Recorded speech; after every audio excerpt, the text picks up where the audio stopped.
CHAPTER LIII of History of the World War by Francis March and Richard Beamish. This LibriVox is in the public domain. CHAPTER LIII The Drastic Terms of Surrender. The end of the war came with almost the dramatic suddenness of its beginning. Bulgaria, hemmed in by armies through which no relief could penetrate, asked for terms. The reply came in two words: unconditional surrender. Turkey, witnessing the rout of her army in Palestine by the great strategist, General Allenby, and a British army, asked for an armistice. The Porte signed without hesitation an agreement comprising 25 severe requirements. The surrender of Bulgaria and Turkey forced Austria's hand. The terms under which it was permitted to capitulate were even harder than those granted to Turkey. They comprised 18 requirements divided into military and naval clauses. Germany, proud, imperial Germany, met the greatest humiliation of all the Teutonic Allies when the Kaiser and the German High Command were brought to their knees. 35 clauses, the most severe and drastic ever demanded from a great power, were included in the armistice agreement. Only the imminent menace of an invasion of Germany would have sufficed to compel the German representatives to sign such a document. Following are the drafts of the Turkish, Austrian and German armistice agreements. Turkish agreement. 1. The opening of the Dardanelles and the Bosporus and access to the Black Sea. Allied occupation of the Dardanelles and Bosporus forts. 2. The positions of all minefields, torpedo tubes and other obstructions in Turkish waters are to be indicated and assistance given to sweep or remove them as may be required. 3. All available information concerning mines in the Black Sea is to be communicated. 4. All Allied prisoners of war and Armenian interned persons and prisoners are to be collected in Constantinople and handed over unconditionally to the Allies. 5.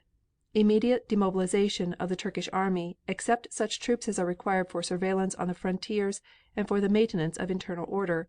The number of effectives and their disposition to be determined later by the Allies. 6. The surrender of all war vessels in Turkish waters or waters occupied by Turkey. These ships will be interned in such Turkish port or ports as may be directed, except such small vessels as are required for police and similar purposes in Turkish territorial waters. 7. The Allies have the right to occupy any strategic points in the event of any situation arising which threatens the security of the Allies. 8. Use by Allied ships of all ports and anchorages now in Turkish occupation and denial of their use by the enemy. Similar conditions are to apply to Turkish mercantile shipping in Turkish waters for the purposes of trade and the demobilization of the army. 9. Allied occupation of the Taurus tunnel system. 10. Immediate withdrawal of Turkish troops from northern Persia to behind the pre-war frontier already has been ordered and will be carried out. 11. A part of Transcaucasia already has been ordered to be evacuated by Turkish troops, the remainder to be evacuated, if required by the Allies, after they have studied the situation. 12. Wireless, telegraph and cable stations to be controlled by the Allies. Turkish government messages to be accepted. 13. Prohibition against the destruction of any naval, military or commercial material. 14. Facilities are to be given for the purchase of coal, oil, fuel and naval material from Turkish sources after the requirements of the country have been met. None of the above materials are to be exported. 15. The surrender of all Turkish offices in Tripolitania and Cyrenaica to the nearest Italian garrison. Turkey agrees to stop supplies and communication with these officers if they do not obey the order to surrender. 16. The surrender of all garrisons in Hedjaz, Asir, Yemen, Syria and Mesopotamia to the nearest Allied commander, and withdrawal of Turkish troops from Cilicia, except those necessary to maintain order, as will be determined under clause 6. 17. The use of all ships and repair facilities at all Turkish ports and arsenals. 18.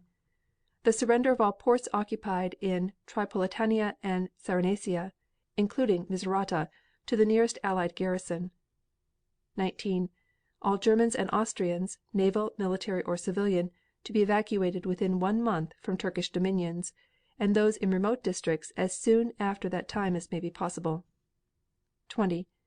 Compliance with such orders as may be conveyed for the disposal of equipment, arms and ammunition, including the transport of that portion of the Turkish army which is demobilized under clause 5.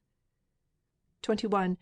an Allied representative to be attached to the Turkish Ministry of Supplies in order to safeguard Allied interests, this representative to be furnished with all aid necessary for this purpose. 22. Turkish prisoners are to be kept at the disposal of the Allied powers. The release of Turkish civilian prisoners and prisoners over military age is to be considered. 23. An obligation on the part of Turkey to cease all relations with the Central Powers. 24. In case of disorder in the 6 Armenian vilayets, the Allies reserve to themselves the right to occupy any part of them. 25. Hostilities between the Allies and Turkey shall cease from noon local time, Thursday, the 31st of October, 1918. The Austrian Agreement. Military clauses. 1. The immediate cessation of hostilities by land, sea, and air. 2. Total demobilization of the Austro-Hungarian army and immediate withdrawal of all Austro-Hungarian forces operating on the front from the North Sea to Switzerland. Within Austro-Hungarian territory, limited as in clause 3 below, there shall only be maintained as an organized military force reduced to pre-war effectiveness.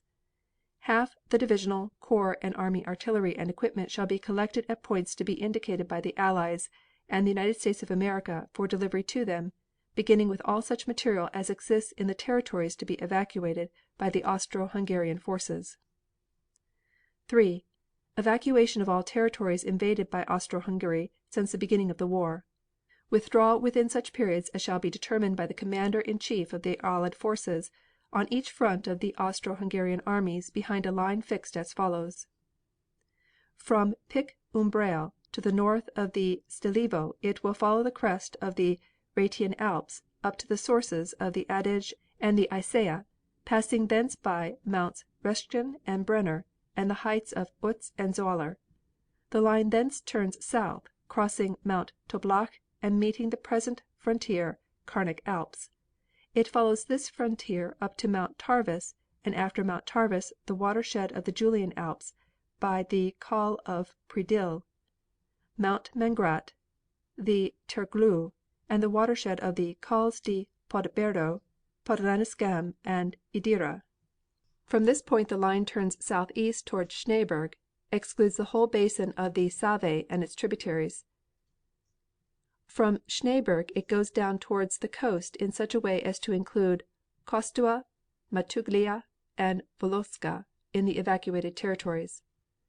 It will also follow the administrative limits of the present province of Dalmatia, including the north Lisarica and Trevania, and, to the south, territory limited by a line from the Semigrand of Cape Palanca to the summits of the watersheds eastwards, so as to include in the evacuated area all the valleys and watercourse flowing towards Serbeneco, such as the Kikola, Kerka, Bustanica, and their tributaries. It will also include all the islands in the north and west of Dalmatia from Permuda, Selvi, Ulbo, Sterda, Meon, Paga, and Puntadura in the north up to Melida in the south, embracing Sant'Andrea, Busi, Lisa, Lesina, Tercola, Curzola, Casa, Lagosta, as well as the neighboring rocks and islets and passages, only excepting the islands of Great and Small Zerona, Bua, Solta, and Braza. All territory thus evacuated shall be occupied by the forces of the Allies and of the United States of America. All military and railway equipment of all kinds, including coal belonging or within those territories, to be left in situ, surrendered to the Allies, according to special orders given by the Commander in Chief of the forces of the associated powers on the different fronts. No new destruction, pillage, or requisition to be done by enemy troops in the territories to be evacuated by them, occupied by the forces of the associated powers. 4. The Allies shall have the right of free movement over all road and rail and waterways in Austro-Hungarian territory, and the use of the necessary Austrian and Hungarian means of transportation. The armies of the associated powers shall occupy such strategic points in Austria-Hungary at times as they may deem necessary, to enable them to conduct military operations or to maintain order. They shall have the right of requisition on payment for the troops of the associated powers, whatever they may be. 5. Complete evacuation of all German troops within 15 days, not only from the Italian and Balkan fronts, but from all Austro-Hungarian territory. Internment of all German troops which have not left Austro-Hungary within that date. 6. The administration of the evacuated territories of Austria-Hungary will be entrusted to the local authorities under the control of the Allied and associated armies of occupation. 7. The immediate repatriation without reciprocity of all Allied prisoners of war and internal subjects and of civil populations evacuated from their homes on conditions to be laid down by the Commander in Chief of the forces of the associated powers on the various fronts. Sick and wounded who cannot be removed from evacuated territory will be cared for by Austria-Hungary personnel who will be left on the spot with the medical material required. Naval clauses. 1. Immediate cessation of all hostilities at sea and definite information to be given as to the location and movements of all Austro-Hungarian ships. Notification to be made to neutrals that freedom of navigation in all territorial waters is given to the naval and mercantile marine of the Allied and associated powers, all questions of neutrality being waived. 2. Surrender to Allies and the United States of 15 Austro-Hungarian submarines completed between the years 1910 and 1918 and of all German submarines which are in or may hereafter enter Austro-Hungarian territorial waters. All other Austro-Hungarian submarines to be paid off and completely disarmed and to remain under the supervision of the Allies and United States. 3. Surrender to Allies and United States with their complete armament and equipment of 3 battleships, 3 light cruisers, 9 destroyers, 12 torpedo boats, 1 mine layer, 6 Danube monitors, to be designated by the Allies and the United States of America. All other surface warships, including rivercraft, are to be concentrated in Austro-Hungarian naval bases to be designated by the Allies and United States of America and are to be paid off and completely disarmed and placed under the supervision of Allies and United States of America. 4. Freedom of navigation to all warships and merchant ships of Allied and associated powers to be given in the Adriatic and up the river Danube and its tributaries in the territorial waters and territory of Austria-Hungary. The Allies and associated powers shall have the right to sweep up all mine fields and obstructions and the positions of these are to be indicated. In order to ensure the freedom of navigation on the Danube, the Allies and the United States of America shall be empowered to occupy or dismantle all fortifications or defense work. 5. The existing blockade conditions set up by the Allied and associated powers are to remain unchanged and all Austro-Hungarian merchant ships found at sea are to remain liable to capture, save exceptions as may be made by a commission nominated by the Allies and the United States of America. 6. All naval aircraft are to be concentrated and impactionized in Austro-Hungarian bases to be designated by the Allies and the United States of America. 7. Evacuation of all the Italian coasts and of all ports occupied by Austria-Hungary outside their national territory and the abandonment of all floating craft, naval materials, equipment and materials for inland navigation of all kinds. 8. Occupation by the Allies and the United States of America of the land and sea fortifications and the islands which form the defenses and the dockyards and arsenal at Pola. 9. All merchant vessels held by Austria-Hungary belonging to the Allies and associated powers to be returned. 10. No destruction of ships or materials to be permitted before evacuation, surrender or restoration. 11. All naval and mercantile marine prisoners of the Allied and associated powers in Austro-Hungarian hands to be returned without reciprocity. The German Agreement. 1. Cessation of operations by land and air 6 hours after the signature of the armistice. 2. Immediate evacuation of invaded countries Belgium, France, Alsace-Lorraine, Luxembourg, so ordered as to be completed within 14 days from the signature of the armistice. German troops which have not left the above mentioned territories within the period fixed will become prisoners of war. Occupation by the Allied and United States forces jointly will keep pace with evacuation in these areas. All movements of evacuation and occupation will be regulated in accordance with the note annexed to the stated terms. 3. Repatriation beginning at once and to be completed within 15 days of all inhabitants of the countries above mentioned, including hostages and persons under trial or convicted. 4. Surrender in good condition by the German armies of the following equipment: 5,000 guns, 2,500 heavy, 2,500 field, 25,000 machine guns, 3,000 Minenwerfers, 1,700 airplanes, The above to be delivered in situ to the Allies and the United States troops, in accordance with the detailed conditions laid down in the annexed note. 5. Evacuation by the German armies of the countries on the left bank of the Rhine.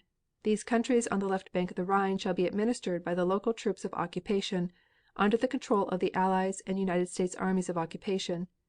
The occupation of these territories will be carried out by Allied and United States garrisons holding the principal crossings of the Rhine, Mayence, Koblenz, Cologne, together with bridgeheads at these points in 30-kilometer radius on the right bank and by garrisons similarly holding the strategic points of the regions. A neutral zone shall be reserved on the right of the Rhine, between the stream and a line drawn parallel to it 40 kilometers (26 miles) to the east from the frontier of Holland to the parallel of Gernsheim, and as far as practicable a distance of 30 kilometers (20 miles) from the east of stream from this parallel upon the Swiss frontier. Evacuation by the enemy of the Rhine lands shall be so ordered as to be completed within a further period of 16 days, in all 31 days after the signature of the armistice. All movements of evacuation and occupation will be regulated according to the note annexed. 6. In all territory evacuated by the enemy there shall be no evacuation of inhabitants. No damage or harm shall be done to the persons or property of the inhabitants. No destruction of any kind to be committed. Military establishments of all kinds shall be delivered, as well as military stores of food, munitions, equipment not removed during the periods fixed for evacuation. Stores of food of all kinds for the civil population, cattle, etc., shall be left in situ. Industrial establishments shall not be impaired in any way and their personnel shall not be moved. Roads and means of communication of every kind, railroad, waterways, main roads, bridges, telegraphs, telephones, shall be in no manner impaired. No person shall be prosecuted for offenses of participation in war measures prior to the signing of the armistice. 7. All civil and military personnel at present employed on them shall remain. 5,000 locomotives, 150,000 wagons and 5,000 motor lorries in good working order with all necessary spare parts and fittings shall be delivered to the associated powers within the period fixed for the evacuation of Belgium and Luxembourg. The railways of Alsace-Lorraine shall be handed over within 36 days, together with all pre-war personnel and material. Further material necessary for the working of railways in the country on the left bank of the Rhine shall be left in situ. All stores of coal and material for the upkeep of permanent ways, signals and repair shops left entire in situ and kept in an efficient state by Germany during the whole period of armistice. All barges taken from the Allies shall be restored to them. All civil and military personnel at present employed on such means of communication and transporting including waterways shall remain. 8. The German command shall be responsible for revealing within 48 hours all mines or delay acting fuses disposed on territory evacuated by the German troops and shall assist in their discovery and destruction. The German command shall also reveal all destructive measures that may have been taken, such as poisoning or polluting of springs, wells, etc., under penalty of reprisals. 9. The right of requisition shall be exercised by the Allies and the United States armies in all occupied territory, subject to regulation of accounts with those whom it may concern. The upkeep of the troops of occupation in the Rhineland, excluding Alsace-Lorraine, shall be charged to the German government. 10. An immediate reparation without reciprocity, according to detailed conditions which shall be fixed, of all Allied and United States prisoners of war. The Allied powers and the United States shall be able to dispose of these prisoners as they wish. This condition annuls the previous conventions on the subject of the exchange of prisoners of war, including the one of July, 1918, in course of ratification. However, the repatriation of German prisoners of war interned in Holland and in Switzerland shall continue as before. The repatriation of German prisoners of war shall be regulated at the conclusion of the preliminaries of peace. 11. Sick and wounded who cannot be removed from evacuated territory will be cared for by German personnel who will be left on the spot with the medical material required. 12. All German troops at present in any territory which before the war belonged to Roumania, Turkey or Austria-Hungary shall immediately withdraw within the frontiers of Germany as they existed on August 1, 1914. German troops now in Russian territory shall withdraw within the frontiers of Germany as soon as the Allies, taking into account the internal situation of those territories, shall decide that the time for this has come. 13. Evacuation by German troops to begin at once, and all German instructors, prisoners, and civilian as well as military agents now on the territory of Russia, as defined before 1914, to be recalled. 14. German troops to cease at once all requisitions and seizures and any other undertakings with a view to obtaining supplies intended for Germany in Roumania and Russia, as defined on August 1, 1914. 15. Renunciation of the treaties of Bucharest and Brest-Litovsk and of the supplementary treaties. 16.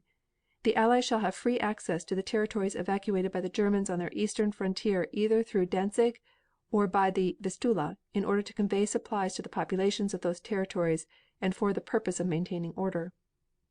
17. Evacuation by all German forces operating in East Africa within a period to be fixed by the Allies. 18. Repatriation without reciprocity within maximum period of 1 month, in accordance with detailed conditions hereafter to be fixed, of all civilians interned or deported who may be citizens of other Allied or associated states than those mentioned in clause 3, paragraph 19. 19. The following financial conditions are required: reparation for damage done. While such armistice lasts, no public security shall be removed by the enemy which can serve as a pledge to the Allies for the recovery or repatriation of the cash deposit in the National Bank of Belgium, and in general immediate return of all documents, specie, stocks, shares, paper money, together with plant for the issue thereof, touching public or private interests in the invaded countries. Restitution of the Russian and Roumanian gold yielded to Germany or taken by that power. This gold to be delivered in trust to the Allies until the signature of peace. 20. Immediate cessation of all hostilities at sea and definite information to be given as to the location and movements of all German ships. Notification to be given to neutrals that freedom of navigation in all territorial waters is given to the naval and merchant marines of the Allies and associated powers, all questions of neutrality being waived. 21. All naval and mercantile marine prisoners of war of the Allied and associated powers in German hands to be returned without reciprocity. 21. Surrender to the Allies and the United States of America of all German submarines now existing, including all submarine cruisers and mine-laying submarines, with their complete armament and equipment, in ports which will be specified by the Allies and the United States of America. Those which cannot take the sea shall be disarmed of the material and personnel, and shall remain under the supervision of the Allies and the United States. All the conditions of the article shall be carried into effect within 14 days. Submarines ready for sea shall be prepared to leave German ports immediately upon orders by wireless, and the remainder at the earliest possible moment. The following German surface warships, which shall be designated by the Allies and the United States of America, shall forthwith be disarmed and thereafter interred in neutral ports, to be designated by the Allies and the United States of America, and placed under the surveillance of the Allies and the United States of America, only caretakers being left on board, namely: 6 battle cruisers, 10 battleships, 8 light cruisers, including 2 mine layers, 50 destroyers of the most modern type. All other surface warships, including rivercraft, are to be concentrated in naval bases to be designated by the Allies and the United States of America, and are to be paid off and completely disarmed and placed under the supervision of the Allies and the United States of America. All vessels of the auxiliary fleet, trawlers, motor vessels, etc., are to be disarmed. Vessels designated for internment shall be ready to leave German ports within 7 days upon directions by wireless, and the military armament of all vessels of the auxiliary fleet shall be put on shore. 24. The Allies and the United States of America shall have the right to sweep all minefields and obstructions laid by Germany outside German territorial waters, and the positions of these are to be indicated. 25. Freedom of access to and from the Baltic to be given to the naval and mercantile marine of the Allied and associated powers. To secure this, Allies and the United States of America shall be empowered to occupy all German forts, fortifications, batteries, and defense works of all kinds in all the entrances from the Kattegat into the Baltic, and to sweep up all mines and obstructions within and without German territorial waters, without any question of neutrality being raised, and the positions of all such mines and obstructions are to be indicated. 26. The existing blockade conditions set up by the Allies and associated powers are to remain unchanged, and all German merchant ships found at sea are to remain liable to capture. The Allies and the United States shall give consideration to the provisioning of Germany during the armistice to the extent recognized as necessary. 27. All naval aircraft are to be concentrated and immobilized in German bases to be specified by the Allies and the United States. 28. In evacuating the Belgian coasts and ports, Germany shall abandon all merchant ships, tugs, lighters, cranes, and all other harbor materials, all materials for inland navigation, all aircraft, and all materials and stores, all arms and armaments, and all stores and apparatus of all kinds. 29. All Black Sea ports are to be evacuated by Germany. All Russian war vessels of all descriptions seized by Germany in the Black Sea are to be handed over to the Allies and the United States of America. All neutral merchant vessels seized are to be released. All warlike and other materials of all kinds seized in those parts are to be returned, and German materials as specified in clause 28 are to be abandoned. 30. All merchant vessels in German hands belonging to the Allied and associated powers are to be restored in ports to be specified by the Allies and the United States of America without reciprocity. 31. No destruction of ships or materials to be permitted before evacuation, surrender, or restoration. 32. The German government will notify neutral governments of the world, and particularly the governments of Norway, Sweden, Denmark, and Holland, that all restrictions placed upon the trading of their vessels with the Allied and associated countries, whether by the German government or by private German interests, and whether in return for specific concessions such as the export of shipbuilding materials or not, are immediately canceled. 33. No transfers of German merchant shipping of any description to any neutral flag are to take place after signature of the armistice. 34. The duration of the armistice is to be 30 days, with option to extend. During this period, on failure of execution of any of the above clauses, the armistice may be denounced by one of the contracting parties on 48 hours previous notice. It is understood that the execution of Articles 3 and 18 shall not warrant the denunciation of the armistice on the ground of insufficient execution within a period fixed, except in the case of bad faith in carrying them into execution. In order to assume the execution of this convention under the best conditions, the principle of a permanent international armistice commission is admitted. The commission shall act under the authority of the Allied military and naval commanders in chief. 35. This armistice to be accepted or refused by Germany within 72 hours of notification. End of chapter 53.